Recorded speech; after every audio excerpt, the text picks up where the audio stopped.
Y en esta mesa nos va a tocar tratar los aspectos relativos a los servicios de emergencias y los aspectos legales y forenses. Lo primero que quiero hacer es agradecer la asistencia, ya lo han hecho en mesas anteriores, pero quiero reiterarlo. De verdad que gracias a vosotros es posible el ir teniendo una perspectiva más grande del problema que nos ocupa hoy. También quiero agradecer a los ponentes su asistencia, porque me parece un acto de generosidad que, de verdad, muchísimas gracias. Y bueno, y me presento, me llamo María José López Esa, y soy voluntaria del Teléfono de la Esperanza.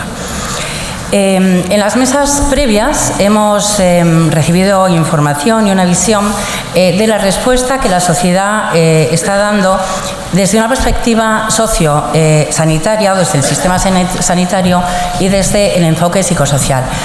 Ahora lo hacemos desde la perspectiva de los servicios de emergencia y forense, completado con el tema del 112 de Sor Rioja, que ya lo hemos visto en la mesa anterior. Para ello tenemos aquí a representantes de la Policía Nacional, de la Guardia Civil, del Servicio de Bomberos de La Rioja y también del Instituto Legal de Medicina Legal y Ciencias Forenses. Lo que les hemos pedido a los ponentes es que nos transmitan su experiencia personal y también la de sus instituciones, porque están en contacto directo con el suceso cuando acontece, tanto en las tentativas de suicidio como en los suicidios consumados. Y creemos que realmente su experiencia es muy valiosa y puede ser para todos nosotros muy ilustrativa. Todos ellos son profesionales que se acercan a estos supuestos, que lo hacen desde esta perspectiva profesional, pero que de algún modo no pueden prescindir también de otros enfoques y que aplican unos protocolos de los cuales creemos que podemos sacar enseñanzas muy interesantes para todos nosotros y para afrontar este problema desde la perspectiva multifactorial de la que estamos hablando constantemente esta mañana. Como en mesas anteriores, lo que vamos a hacer en esta mesa, que yo sé que son muy disciplinados, es que vamos a tener 10 minutos en cada intervención y así nos va a dar tiempo de hacer al final, pues aunque sean unas poquitas, alguna pregunta que os interese. En primer lugar, interviene José Antonio Guillén, es el jefe del grupo tercero de la UDEP, de la Policía Judicial, y nos va a comentar cómo se desarrolla la actuación policial ante un suicidio en curso. Cuando quieras, José Antonio. Buenos días. Antes de nada, agradecer a la organización la invitación hecha a la institución a la que represento y felicitarles por la iniciativa que han tenido. He de confesar que yo soy la persona que le ha dicho a Magdalena que soy más currante que ponente. No lo digo para decir que trabajo más que nadie, sino para que entiendan las carencias de mi exposición. Lo digo en serio, no lo digo en broma. No estoy acostumbrado a hablar en estos foros. La unidad en la que trabajo nos dedicamos, entre otros cometidos, a investigar los delitos contra las personas o los actos contra las personas, incluyendo en ellos los suicidios. Por decirlo de alguna manera, voy a tratar ahora de dar unas pinceladas, porque con el tiempo que tenemos no llega ni a resumen, de lo que sería la respuesta del Cuerpo Nacional de Policía ante un aviso de suicidio.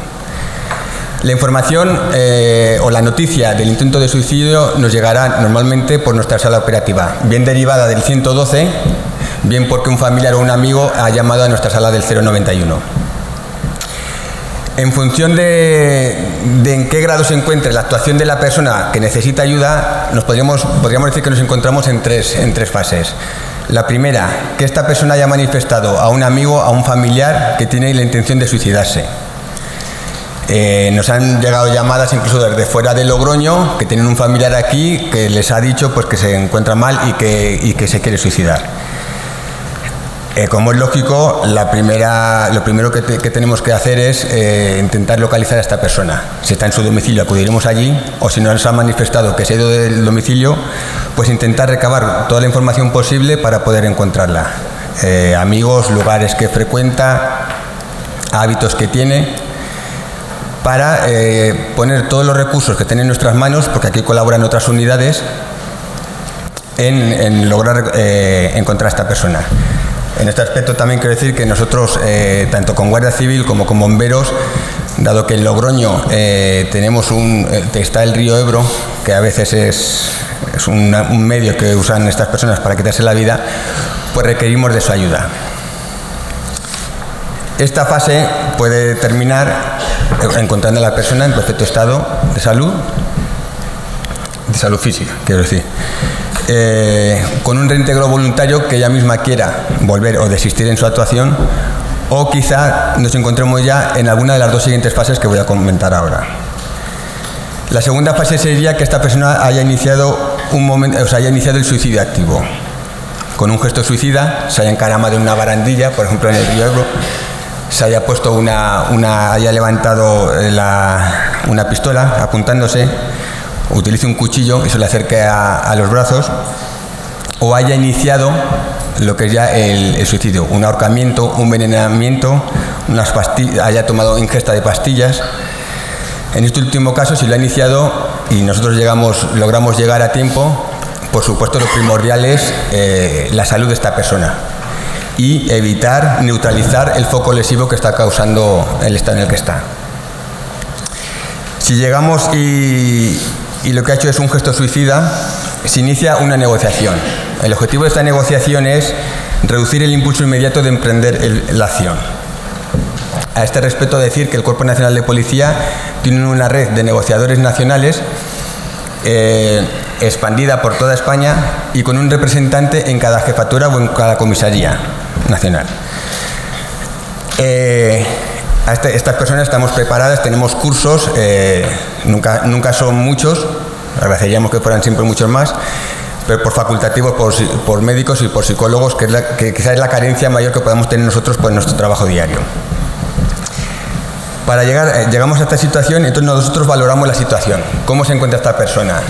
¿Tiene un riesgo para él solo? ¿Para más familiares? Entendamos, por ejemplo, la persona que se atrinchera en su domicilio y amenaza con hacer explosionar una bombona de butano. Entonces hay que valorarlo. O para la seguridad colectiva.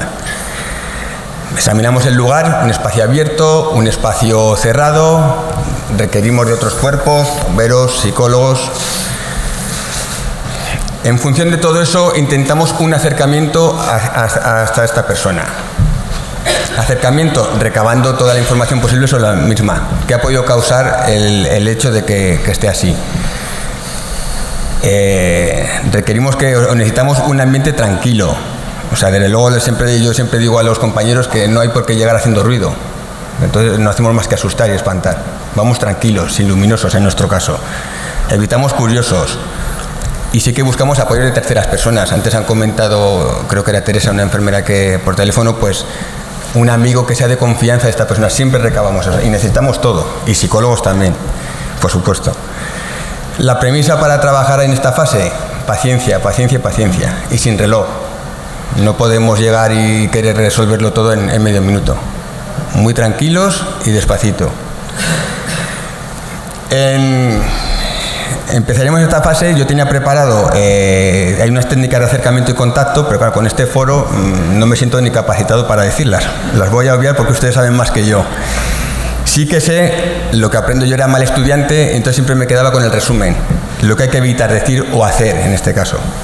Pues sobre todo confrontar. O sea, no podemos discutir con él o con ella.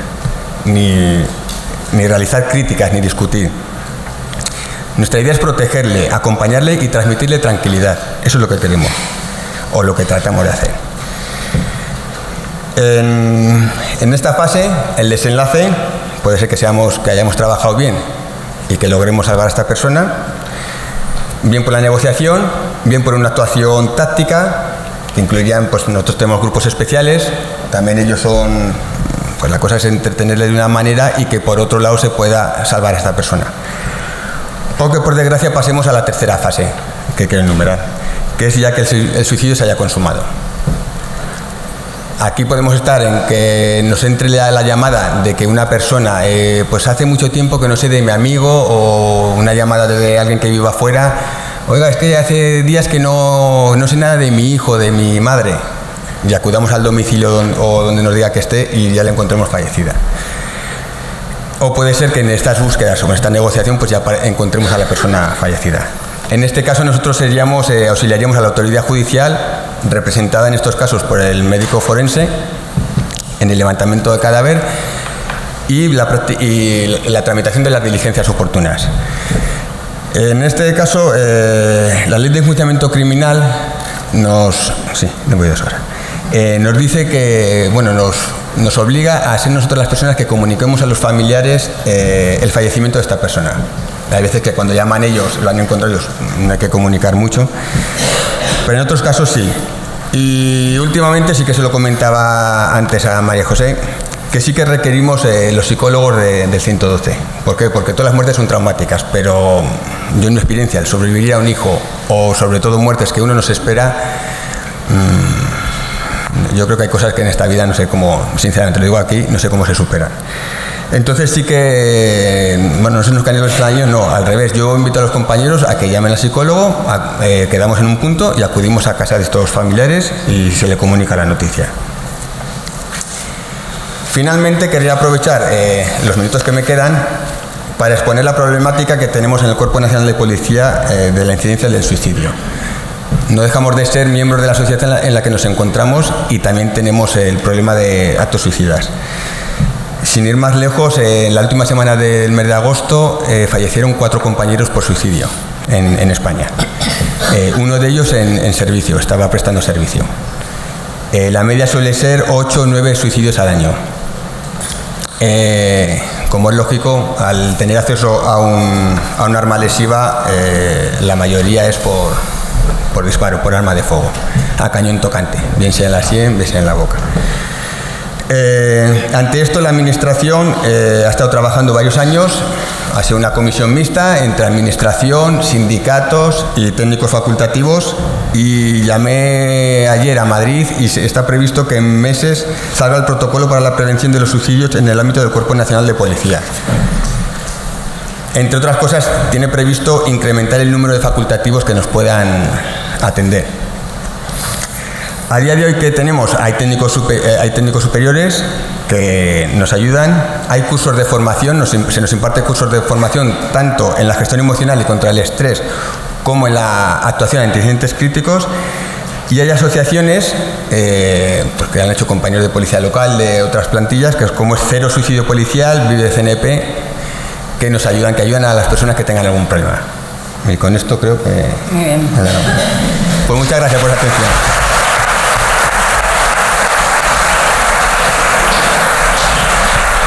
Muchas gracias, José Antonio, por contarnos vuestro protocolo, sobre todo vuestra experiencia personal, tu experiencia personal, y también por ceñirte también al tiempo, que hay que agradecerlo.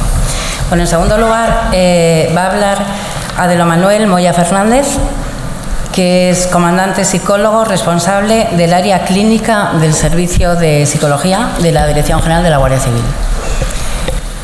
Nos va a hablar del plan de prevención de asistencia psicológica de la Guardia Civil y de la llamada autopsia psicológica. Gracias. Cuando quieras, ¿no? Gracias por la presencia de María José. Antes de comenzar, quisiera dar las gracias, lógicamente, al Teléfono La Esperanza, que es quien nos ha invitado, y a su presidenta, Magdalena. Muchísimas gracias. Y nuestra más sincera enhorabuena, porque los días como hoy son los que de verdad empiezan a sensibilizar. Ayer os decía esta mañana que venía de la Asamblea de Madrid. Asistía a este acto, al mismo acto en Madrid también se celebró, y bueno, hubo políticos y parece que esto está calando. A ver si podemos conseguirlo entre todos. ¿Qué os voy a presentar? Yo estoy en esta mesa como representante de cuerpos de emergencia, si bien nuestro cliente, de donde yo vengo, yo coordino el plan de prevención de conductas suicidas de la Guardia Civil. Ahora mismo dirijo el área clínica de dicho servicio y coordinamos un plan de prevención que data ya de 2002, aunque de amplio espectro desde 2005. Nuestro cliente, por así llamarlo, si me lo permitís, nuestro cliente es interno.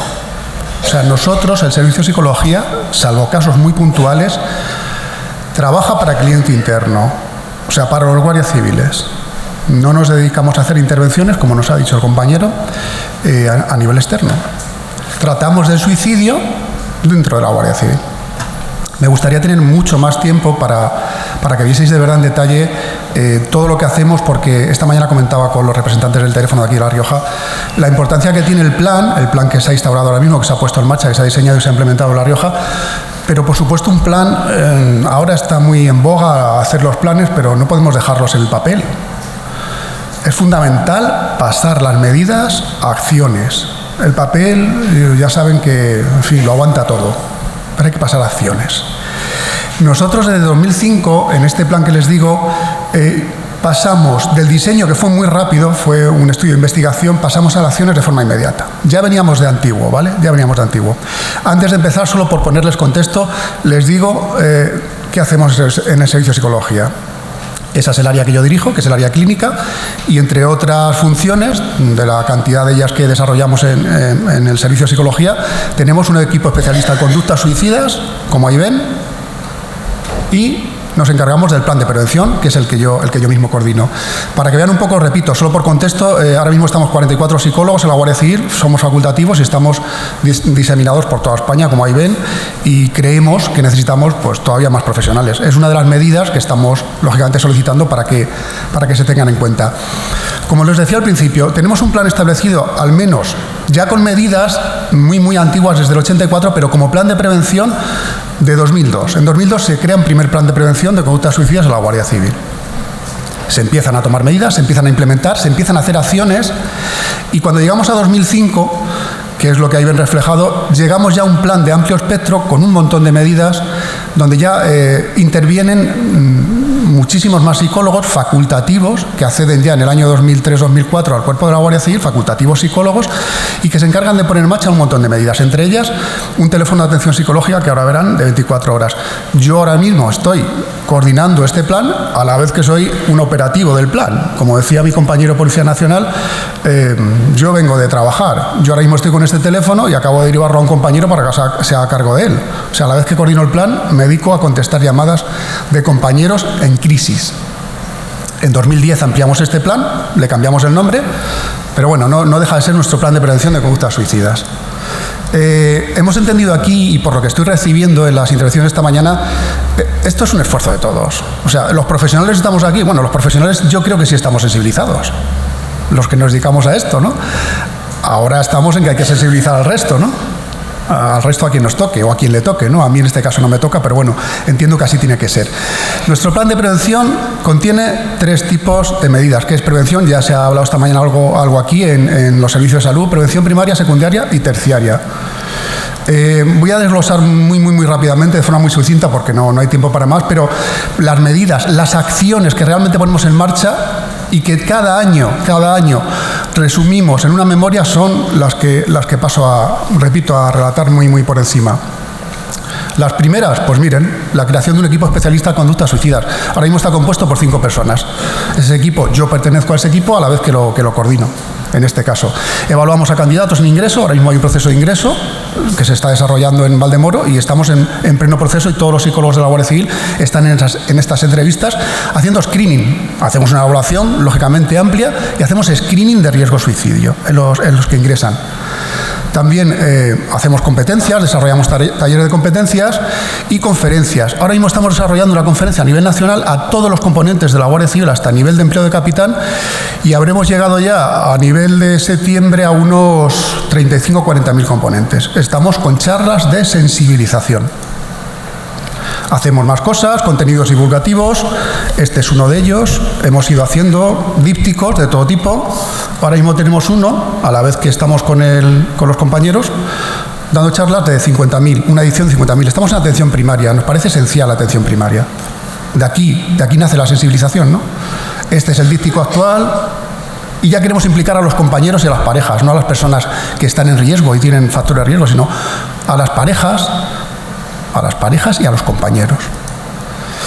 En prevención secundaria, detección de personas con riesgo. Nosotros, como a nadie se le escapa, bueno, tenemos, como ha dicho el compañero, un arma, en fin, de dotación 24 horas al día, y es un riesgo de primer orden, lógicamente. Y bueno, cuando hay algún compañero con problemas emocionales, tratamos de apartarle inicialmente, si hay factores de riesgo, de ese arma. Tenemos este teléfono al que yo me he referido, 24 horas al día, 365 días al año, que está atendido por psicólogos solo, somos 5 psicólogos. Y finalmente, en la atención, en la terciaria, que como ya se ha dicho también aquí, claro, esto ya es prevención. Bueno, es prevención, es paliar que vuelva a suceder un hecho de intento de suicidio, y también atendemos a familiares. Aquí he señalado en rojo, solo para que vean una serie de medidas, las que les aportaba al inicio, y aquí hemos introducido desde el año 2002 la metodología de autopsia psicológica.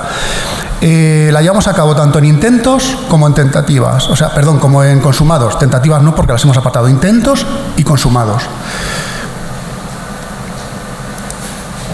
Ahí lo tienen, intentos. Las medidas que tomamos siempre las lleva a cabo inicialmente nuestro psicólogo de cabecera, los gabinetes que antes han visto en el mapa. Nosotros damos apoyo como equipo especialista en conductas suicidas si lo necesitan, pero inicialmente la primera intervención, tanto en intento como en consumado, la realiza nuestro psicólogo de cabecera. Y luego un miembro del equipo nos trasladamos a las unidades del afectado, a las familias, a hacer la autopsia psicológica. Como había interés en lo de la autopsia, les paso a relatar muy por encima cómo utilizamos el método o la metodología de autopsia psicológica.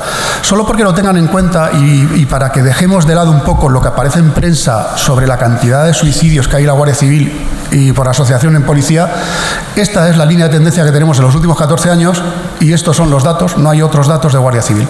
Y en los últimos 25 años, y por eso animamos tanto a que existan planes de prevención, ha habido un descenso real. Estos son los casos reales que hemos tenido en los últimos 25 años de suicidio en Guardia Civil. Es evidente que ha habido un descenso. ¿Han intervenido otras acciones? Posiblemente, hay factores que hayan intervenido, pero desde que hay un plan en Guardia Civil, esto es la realidad, esta es la realidad de los suicidios en el cuerpo. La autopsia psicológica, que era algo que creo que podía interesar al foro en el que estamos, es un método retrospectivo, de investigación retrospectiva, que voy a tratar de trasladarles en estos 3 minutos que nos quedan. Se utiliza para muchas otras muertes, las muertes, que no tienen explicación, pero nosotros la utilizamos exclusivamente para intentos y suicidios consumados. ¿Qué hacemos? Trasladarnos. Al cabo de 6-8 semanas nos trasladamos a las unidades, hablamos con compañeros, con mandos y con familiares, siempre por supuesto con su permiso, con el permiso de los familiares. Nos hace de cicerone nuestro compañero, que ya ha contactado con ellos cuando sucedió el intento, y entramos y hablamos con familiares, con compañeros, y tratamos de recopilar toda la información de la que seamos capaces para luego hacer un informe de autopsia y para realizar investigación con este informe. De hecho, los datos que les he pasado antes no salen sino de las autopsias. Nos dan muchísimos datos, nos enriquece muchísimo la autopsia. A la vez, que no está aquí especificado, la autopsia siempre ofrece un momento para que las personas afectadas, en este caso sobre todo la familia, los compañeros en menor medida, pero las familias tengan un momento de ¿qué necesitamos?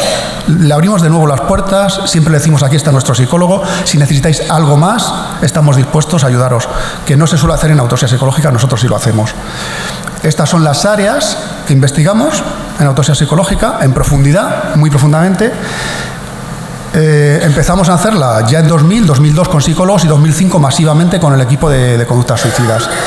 Y el procedimiento es este que ya les he explicado, entre 6 y 8 semanas, traslado a las unidades, impacto, familiares y realización de informe y traslado a base de datos para investigación.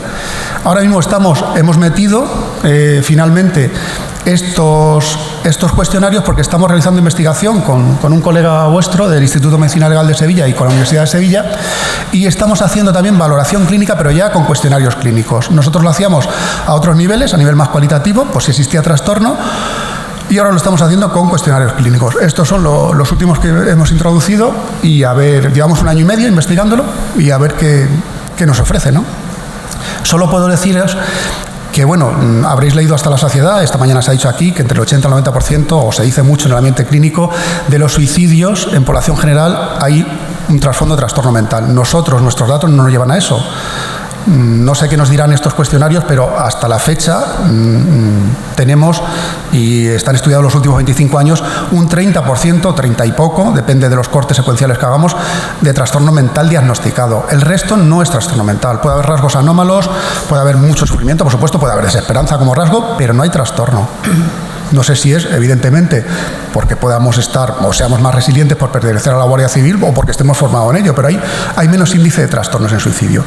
Por mi parte nada más. Si necesitan ampliar esta información, estaré encantado de hacerlo y quedo a lo que ustedes quieran. Muchísimas gracias.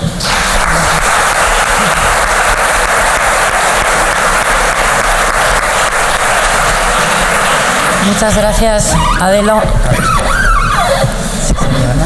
Muchas gracias. Ha resultado muy ilustrativo, muy interesante el tema de la autopsia psicológica. Me atrevería a decir que vuestro plan es pionero, ¿verdad? Porque con las fechas que has hablado no tiene más remedio que serlo. Y enhorabuena, porque los resultados que estáis obteniendo, también según los datos, pues son para daros la enhorabuena.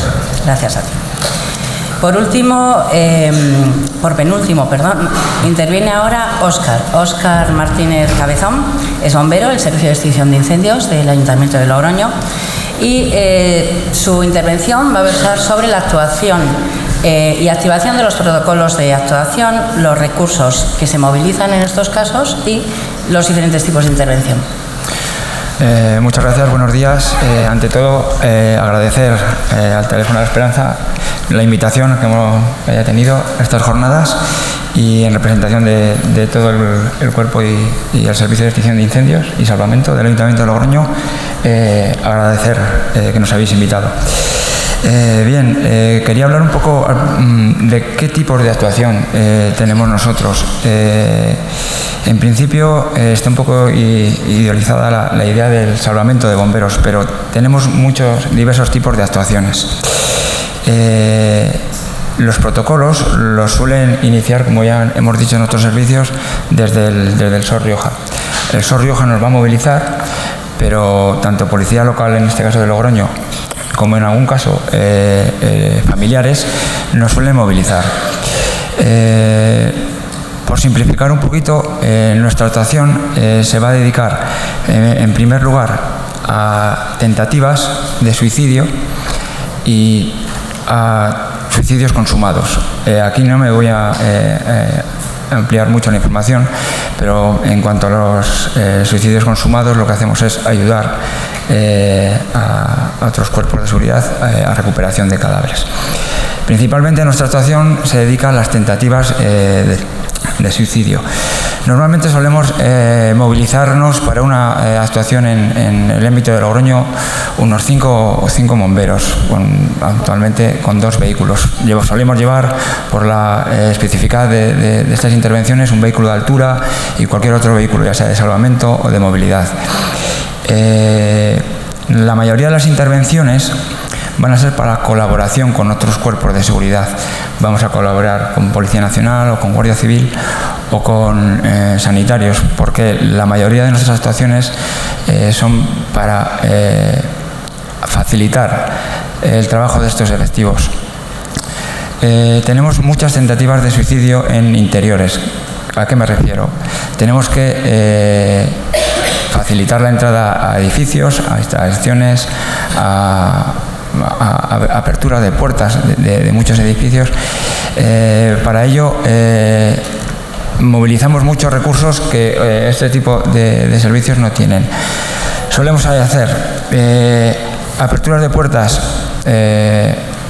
con vehículo de altura, entramos en edificios con una autoescala, en balcones, o tras hacer instalaciones tras piso superior y poder facilitar la apertura de ventanas o de balcones para que puedan actuar los demás servicios. Lo que tenemos que tener un poco claro nosotros en nuestra actuación es que tenemos que facilitar la apertura para que puedan trabajar ellos.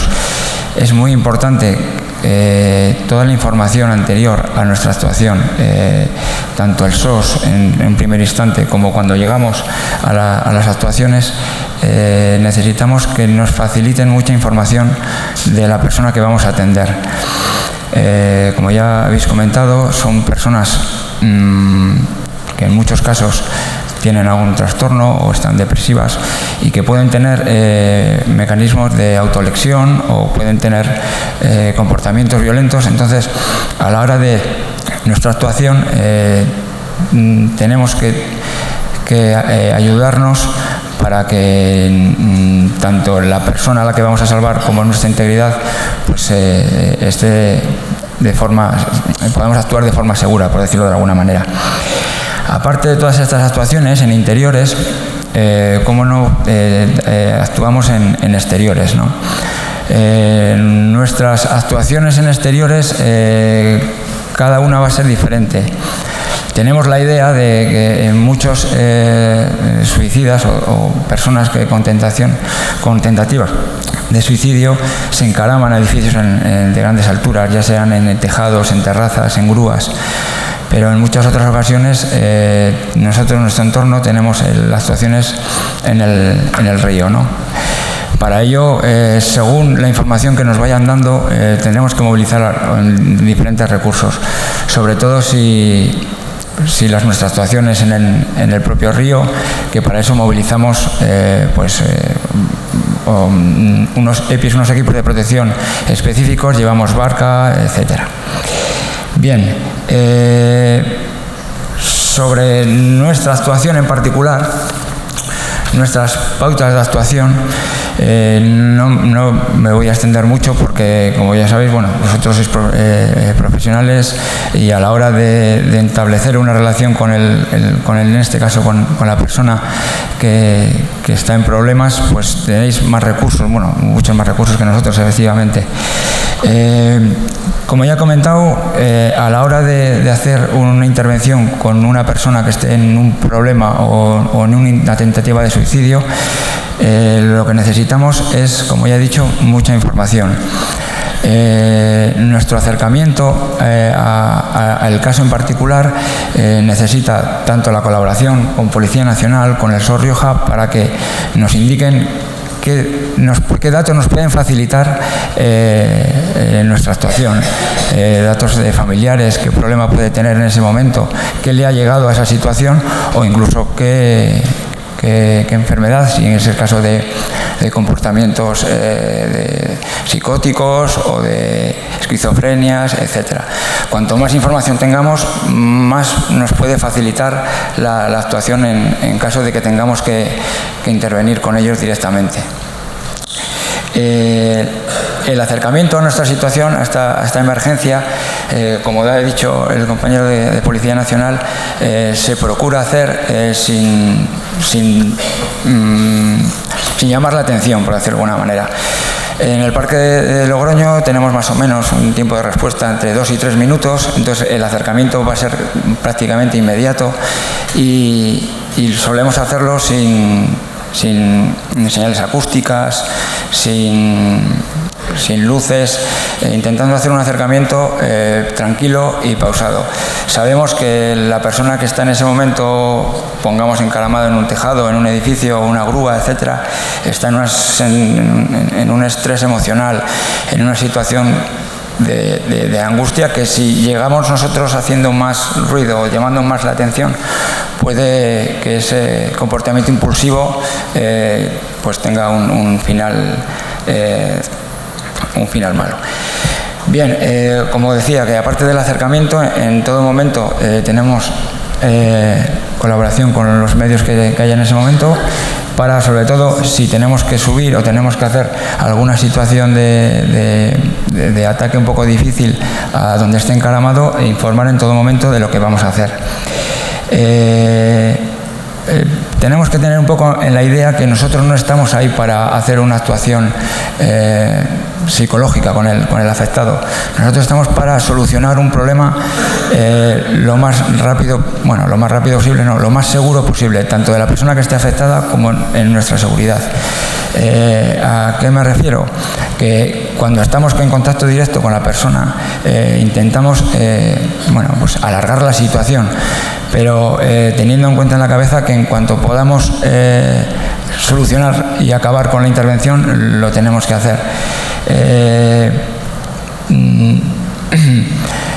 En todo momento, nuestra actuación, no voy a explicar, como ha dicho el compañero, cuáles son las negociaciones y demás, porque no tenemos muchos recursos ni información al respecto, pero sí que, como ha dicho él, tenemos que tener clara qué conceptos, empatizar mucho con la persona que estamos ahí, escucharla, por supuesto, si nos da opción a poder hablar con ella, de mantener conversaciones y no tener premura en el tiempo. Hemos tenido actuaciones que han durado horas, pues estamos una hora, hora con él, o 2 o 3 las que hagan falta, si es un tejado, en un tejado.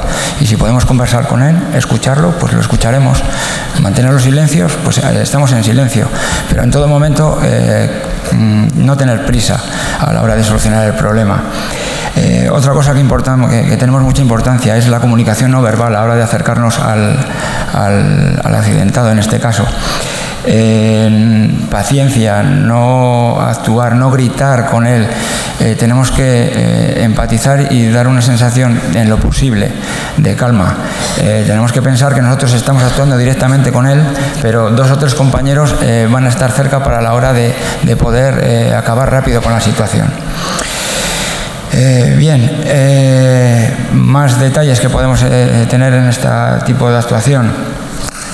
Pues, como ha dicho él, no enfrentarnos, no negar actuaciones, no dar frases hechas ni soluciones vanas que no tienen ningún...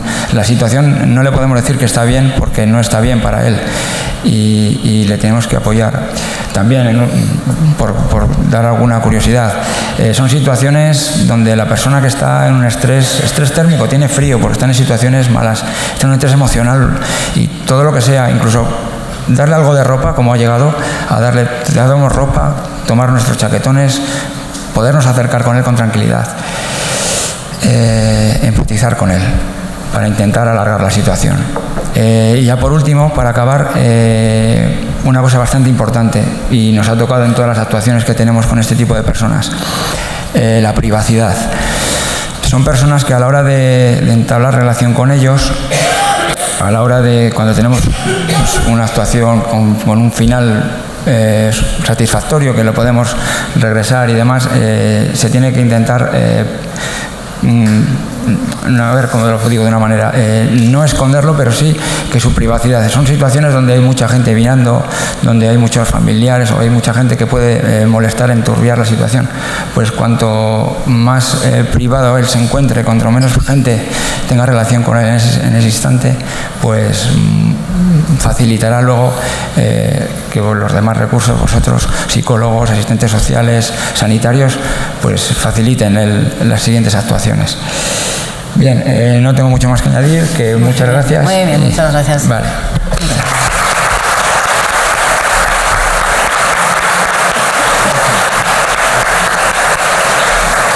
Muchas gracias, Jorge, Óscar, por transmitirnos vuestras actuaciones y vuestro contacto directo en todas las actuaciones que lleváis a cabo en las intervenciones. Y por último, vamos a escuchar a Jorge González. Jorge González es el director del Instituto de Medicina Legal y Ciencias Forenses de La Rioja. Y nos va a presentar el tema desde la perspectiva de los internamientos no voluntarios de tipo psiquiátrico, de aquellas personas que se ven incursos en riesgo de suicidio o de intentos de suicidio. Muy bien, gracias María José. Bien, quiero dar las gracias también al Teléfono de la Esperanza y en particular a Madalena por contar con el Instituto de Medicina Legal para esta interesantísima jornada en la que creo que estoy aprendiendo más de lo que voy a poder aportar. Yo inicialmente había preparado una especie de resumen de cuáles son nuestras actuaciones, pero vista la implacabilidad de los moderadores, voy a hacer un resumen de ese resumen. Bien, a mí personalmente me cuesta y me duele hablar de cifras cuando hablamos de un tema en el que en realidad estamos tratando de personas y de familias, de allegados, de amigos que por una situación o por otra se ven afectados por esta situación. La doctora Marisol Campos hablaba de esa discrepancia entre los datos del INE, los datos del Instituto de Medicina Legal, los datos del CECOP también son diferentes. A partir del 1 de enero del año que viene va a entrar en vigor una plataforma nueva que vincula los institutos de Medicina Legal con el Instituto Nacional de Estadística, que nos va a permitir conocer con exactitud cuál es la relevancia de este problema. Pero continuando con estas cifras, para conocer exactamente cómo nos puede afectar a cada uno de los que estamos aquí hoy este problema, la Asociación Internacional para la Prevención del Suicidio dice que por cada persona que fallece en circunstancias de suicidio, hay 6 personas que se ven afectadas de manera seria pero hay 135 personas que se ven afectadas por ello. Es decir, aquí en La Rioja, por cada persona cada año, 1 de cada 100 personas de los que vivimos aquí en La Rioja, cerca de 1 de cada 100 personas, nos vamos a ver directamente afectados en mayor o menor medida por el fallecimiento de una persona que muere por suicidio. Centrándome ya en la actuación nuestra, en la de los médicos forenses, las personas que trabajamos en el Instituto de Medicina Legal, tengo que decir que se trata de una actuación relativamente frecuente que está relacionada con los internamientos involuntarios. ¿Qué es esto del internamiento involuntario? Hablaba la doctora Campos de cuando se plantea esa necesidad de que un paciente o una persona con determinados problemas concretos ingrese en el medio hospitalario. Bien, a la persona se le plantea si quiere estar ingresada y decide si en ese momento su capacidad para elegir entre estar ingresada es suficiente como para consentir ese internamiento, decide si quiere ingresar o no. Si ingresa y existe si decide que sí, que quiere estar ingresada, firma la hoja de consentimiento, ¿vale? Quiero quedarme ingresado, pero para el supuesto de que su patología en ese momento no le permita ser consciente de los riesgos que tiene para su salud, para su integridad o incluso para la de otros en ocasiones, ese internamiento, existe esa vía que la normativa legal permite, que es la del internamiento involuntario. ¿En qué consiste este internamiento involuntario? Bueno, pues es una medida terapéutica que es excepcional y que lleva aparejada una privación de libertad. Al paciente lo vamos a dejar ingresado en la planta de psiquiatría. La planta de psiquiatría obviamente no es de acceso y de salida libre y va a quedar su libertad de movimiento restringida durante el ingreso. Obviamente eso exige un control judicial que viene determinado por el artículo 763 de la Ley de Enjuiciamiento Civil. No es que tenga el Código Civil ni la Ley de Enjuiciamiento Civil en la cabeza, pero es un artículo que usamos mucho.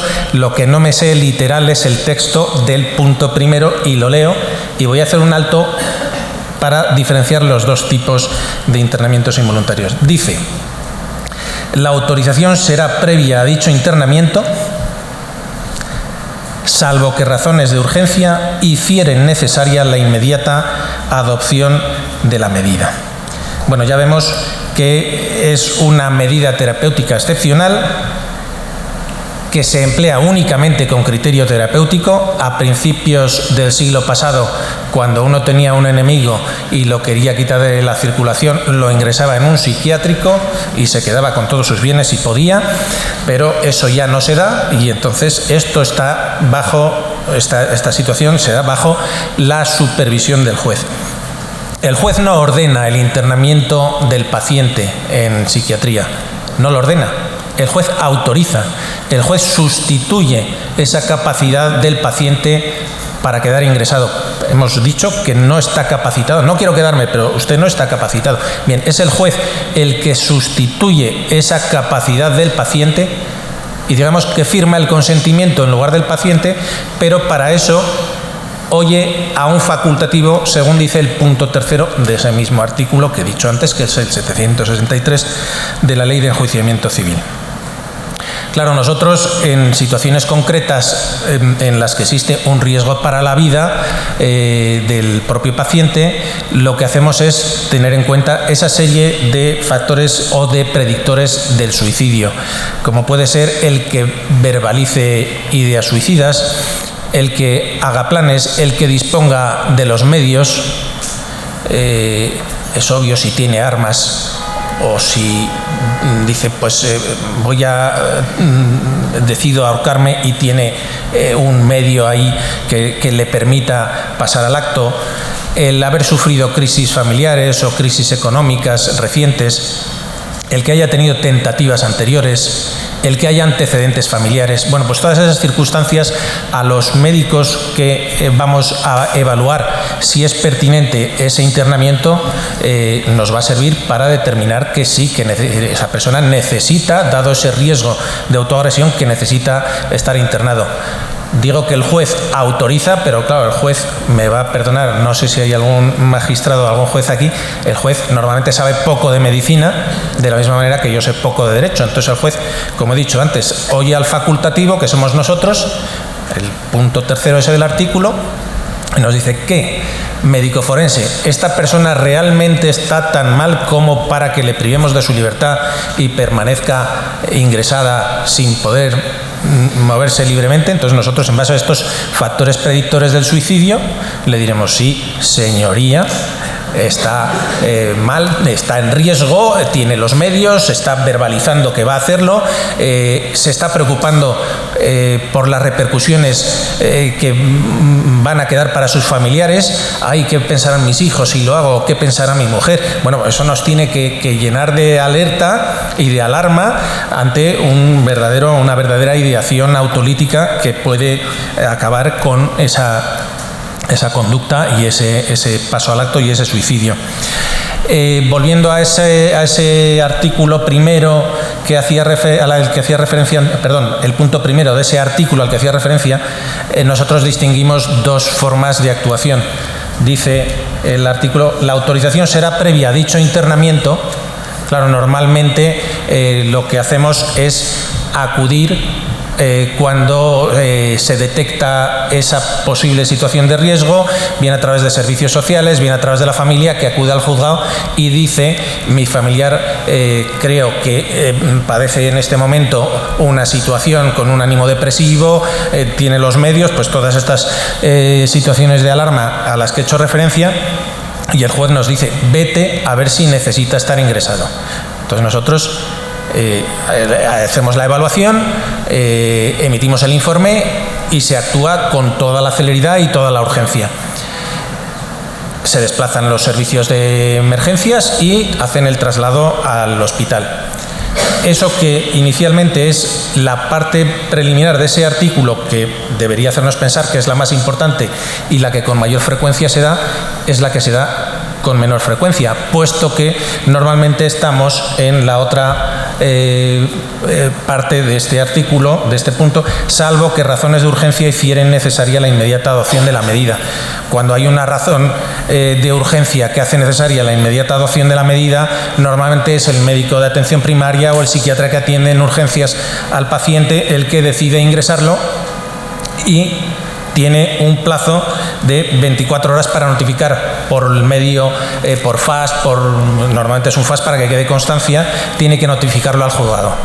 Entonces el juzgado nos avisa al Instituto de Medicina Legal: hay un paciente ingresado que no ha firmado el consentimiento voluntario y hay que ir a ver si realmente tengo que suplir su voluntad, tengo que autorizar, o lo tienen ahí metido porque sí. Que eso no ocurre nunca, siempre está ingresado por causas terapéuticas, como digo. Entonces nosotros nos desplazamos al hospital, hacemos la evaluación, normalmente también solemos hablar con los psiquiatras para ver si conocen los antecedentes de la persona, nos proporcionan toda la información y nosotros ya emitimos ese informe, se lo mandamos al juez y el juez autoriza a posteriori, porque se trata de un internamiento urgente. Y básicamente en este ámbito de actuación de los internamientos no voluntarios es en el que se circunscribe la actuación de los médicos forenses del Instituto de Medicina Legal. Muchas gracias.